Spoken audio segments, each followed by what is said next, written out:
Salut à tous, je suis Annette, bienvenue sur la chaîne Amour et Multitalent. Aujourd'hui, nous allons répondre à une question compliquée. Comment aimer son prochain? Tout de suite.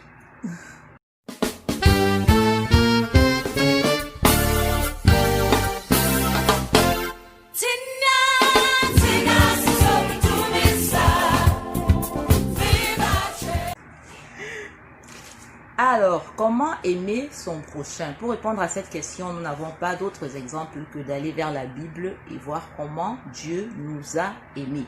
Alors, Jean 3, verset 16 nous dit ceci: Dieu a tant aimé le monde qu'il a donné son Fils unique afin que quiconque croit en lui ne périsse point, mais qu'il ait la vie éternelle. En d'autres mots, Dieu nous a tellement aimés qu'il s'est donné la mort, qu'il a donné sa vie pour nous. Alléluia. C'est très beau, n'est-ce pas? Voilà. Alors, une des choses qu'on note ici, c'est que pour aimer son prochain, il faut pouvoir donner. Il faut lui offrir quelque chose de précieux. Alors, est-ce une voiture? Est-ce de l'argent? Est-ce de l'or? Est-ce des bijoux? Un jet privé peut-être? Une grande maison? Voilà, vous allez vous rendre compte que dans votre quotidien, vous avez voulu démontrer votre amour justement en offrant des cadeaux et ça n'a pas empêché que vous soyez blessé. Ça n'a pas empêché qu'à un moment donné, vous vous sentiez mal aimé ou bien la personne à qui vous avez offert tous ces cadeaux, que vous dites, que vous le trouviez ingrat en fait. Vous dites voilà, j'ai fait tout ceci pour lui, mais il est ingrat, il m'a rien donné en retour en fait. Donc c'est commun en fait que nous fassions des choses pour les gens, nous leur donnions tout ce que nous avons de bien, mais que quand même ils demeurent ingrats et que peut-être même à la fin, nous ne soyons plus autant amoureux que ça, si c'était des amoureux, ou bien même qu'il y ait des discordes et que vous finissiez par vous séparer de ces personnes que vous aviez aimées. Voilà. Donc ça veut dire que vous n'avez rien donné de bon en fait. Vous n'avez pas donné assez pour que l'amour que vous vouliez leur montrer demeure. Alléluia. Or, notre Seigneur Jésus a su nous donner vraiment la chose parfaite. Il a su nous donner ce dont nous avions réellement besoin. Et le besoin de l'homme le plus ultime, c'est le besoin de vivre. Le besoin de l'homme le plus utile, c'est la vie en fait. Quand vous vous retrouvez entre la vie et la mort, vous ne pensez plus à vos voitures, vous ne pensez plus à vos femmes, à vos enfants, vous ne pensez plus à rien de tout cela. Vous n'avez qu'une seule envie, c'est de vivre. On vous propose de l'argent, on vous dit non, je veux juste vivre. Faites-moi vivre, je suis prêt à tout donner, je veux vivre. Et c'est le cadeau merveilleux que Dieu nous a donné parce qu'il nous a aimés, à toi et moi, il nous a donné la vie. Mais quel était le prix de cette vie? Toi, mon frère, ma soeur, qui veut aimer, tu dois pouvoir donner aussi quelque chose de précieux. Tu dois pouvoir donner ta vie. 1 Jean 3 au verset 16 nous dit ceci: Nous avons connu l'amour en ce qu'il a donné sa vie pour nous. Nous aussi, nous devons donner notre vie pour les frères. Première règle.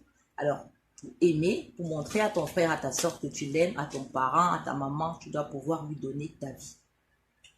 Tu dois pouvoir lui donner ta vie.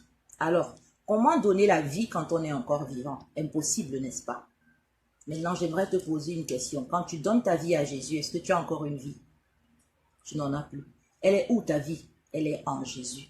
C'est pourquoi l'apôtre Paul pouvait dire: j'ai été crucifié avec Christ. Si je vis, ce n'est plus moi qui vis, mais c'est Christ qui vit en moi.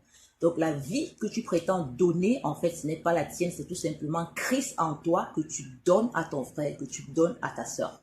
L'une des premières choses les plus efficaces, l'une des merveilleuses choses que tu peux donner à ton prochain pour lui témoigner ton amour, c'est Jésus-Christ qui est en toi. Il est impossible, donc c'est tellement cruel pour toi, chrétien, qui a reçu Jésus-Christ et qui n'arrive pas à prêcher l'évangile à ton entourage. C'est de la cruauté de ta part, c'est un grand manque d'amour. Pour montrer à ton frère, à ta soeur que tu l'aimes, tu dois pouvoir lui donner Jésus-Christ. Tu dois pouvoir parler de Jésus-Christ autour de toi. Vois-tu, peu importe ce que tu pourrais donner à quelqu'un sur cette terre, si tu ne lui donnes pas Jésus, tu ne lui as rien donné. Si tu as connu Jésus, tu as connu ce qu'il a fait à la croix pour toi, tu as reçu la vie éternelle qu'il t'a donnée, et que tu ne sois pas capable de donner cela en retour à quelqu'un, eh bien, tu as tout faux. Tu as raté ta vie. Tu n'as rien fait. Tu as haï tes proches. Alléluia. Sachions donner Jésus à nos proches. Sachions donner notre vie à nos proches. Alléluia. Alors, une autre chose, c'est que Jésus, pour nous donner sa vie, il a été obligé de mourir. Ah oui, il était obligé de mourir pour nous donner sa vie. Ça veut dire que si nous voulons aimer notre proche, nous devons aussi mourir. Nous devons pouvoir mourir pour lui. Et dans le livre de 1 Corinthiens, justement, on nous parle justement de tous les attributs d'un mort. Quels sont les attributs d'un mort? Comment mourir toi pour pouvoir aimer ton prochain? Je vais vous lire maintenant les attributs d'un mort. Comment est-ce qu'un mort se comporte? Quelles sont les attitudes d'un mort? Alors, un mort est patient. Un mort est plein de bonté. Tu peux insulter un mort, il ne va pas te répondre.